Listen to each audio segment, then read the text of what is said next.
প্রতিটি শেষ মানুষের জীবনে নতুন কিছু তৈরির পথ শুরু করে। নতুন বছরে নতুন স্বপ্ন, নতুন ভাবে পথ চলা।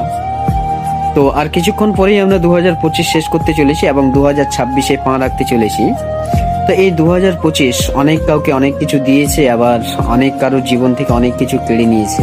কাউকে কাঁদিয়েছে তো কাউকে হাসিয়েছে।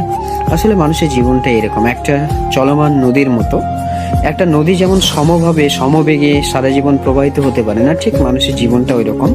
মানে কখনোই সমভাবে সমবেগে চলতে পারে না। মানুষের জীবনে দুঃখ, কষ্ট, ঝড় ঝঞ্ঝা, শোক, কান্না, হাসি সবকিছু মিলিয়ে একটা জীবন।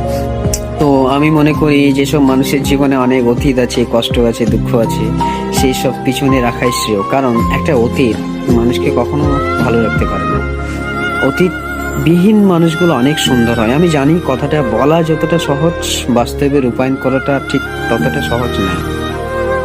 তবে আমাদের সহজ করে নিতে হয়। এবং 2026-এর কাছে আমার প্রার্থনা থাকবে প্রতিটি ভাঙাচোরা হৃদয়ের মানুষগুলো যেন নতুনভাবে জীবন শুরু করতে পারে এবং আবার হাসতে পারে নতুন করে।